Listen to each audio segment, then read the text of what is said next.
Hello everyone, welcome to TSN Education channel. This is the first video of class 8 chapter 2 from Trade to Territory. The company establishes power. व्यापार से साम्राज्य तक company की जो power कैसे establish हुई थी इस चैप्टर में हम देखेंगे। Aurangzeb was the last of the Mughal rulers. He established control over a large part of the territory that is now known as India. Aurangzeb last powerful Mughal ruler थे. उन्होंने टेरिटरी के लार्ज पार्ट पर कंट्रोल इस्टेब्लिश किया था, आज जिसे हम इंडिया के नाम से जानते हैं. 1707 many Mughal governors, subedars and big zamindars began asserting their authority and establishing regional kingdoms. 1707 में उनकी डेथ के बाद मैनी जो मुग़ल रूलर्स थे उन्होंने अपनी मुग़ल रूलर्स और जो भी गवर्नर सूबेदार्स थे, बिग ज़मींदार्स थे, ये अपनी अथॉरिटी दिखाने लगे और अपने उन्होंने रीजनल किंगडम्स जो थे वे क्षेत्रीय जो रियासतें थी वे बना ली थी. As powerful regional kingdoms emerge in various part of India, Delhi could no longer function as an effective centre.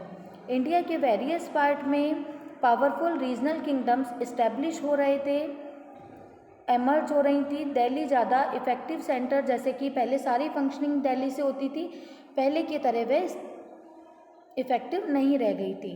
By the second half of the 18th century, however, a new power was emerging on the political horizon, the British.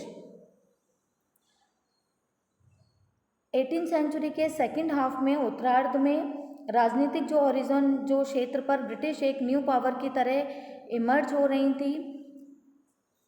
Did you know that the British originally came as a small trading company and were reluctant to acquire territories.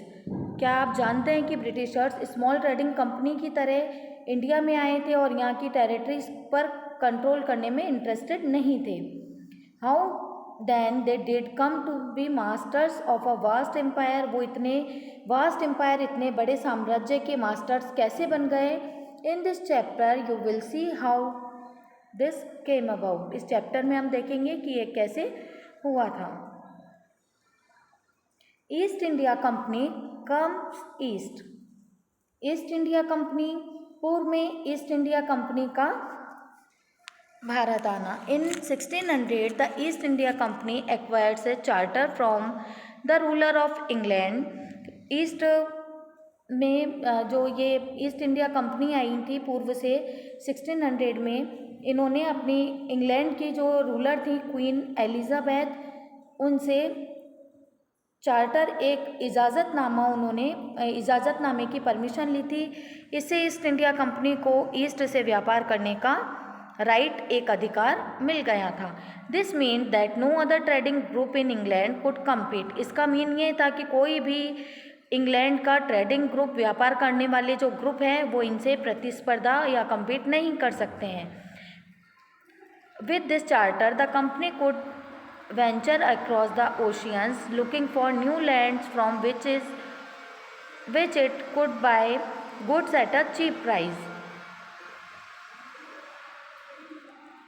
इस charter के साथ company ocean को across करके, समुद्र को पार करके नए जो प्लेस हैं उन्हें डिस्कवर कर रही थी, जहां से चीप प्राइस पर गुड्स को परचेज करके यूरोप में हाई प्राइजेस पर सेल किया जा सके. The company did not have to fear competition from other English trading companies. Company का किसी और जो ट्रेडिंग कंपनी से कंपटीशन नहीं था. Mercantile trading companies in those days made profit primarily by excluding competition so that they could be buy cheap and sell dear. Mercantile वाणिज्यिक जो company उन दिनों इस कंपटीशन से बचकर ही प्रॉफिट गेन करती थी. अगर कंपटीशन नहीं हो तब भी चीप रेट से परचेज कर हाई प्राइजेज में उन्हें सेल करती थी. The royal charter however could not prevent other European powers from entering the eastern markets. But ये रॉयल चार्टर, ये शाही जो दस्तावेज था, यूरोपियन पावर्स को ईस्टर्न मार्केट में आने से नहीं रोक सकता था। By the time the first English ships sailed down the west coast of Africa, round the Cape of Good Hope and across the Indian Ocean, England के जो शिप्स थे अफ्रीका के वेस्ट तट जो कोस्ट हैं से वापस आते केप ऑफ गुड की होप में हिंद महासागर तक इंडियन ओशियंस का राउंड लगाते, तब तक जो पुर्तगीज़ थे उन्होंने इंडिया के वेस्टर्न कोस्ट जो भी पश्चिमी तट पर अपनी प्रेजेंस को इस्टेब्लिश किया था। By the early 17th century, the Dutch too were exploring the possibilities of trade in the Indian Ocean. Soon the French traders arrived on the scene. Goa में उनका एक बेस बन गया था। पुर्तगाल के जो एक्सप्लोरर थे, ट्रैवलर वास्को डी गामा ने 1498 में इंडिया तक पहुंचने के लिए एक सी रूट को डिस्कवर किया था। अर्ली 17th सेंचुरी में डच भी इंडियन ओशियन में ट्रेड की जो पॉसिबिलिटी को डिस्कवर कर रहे थे। कुछ टाइम बाद फ्रेंच जो ट्रेडर्स भी आ रहे थे।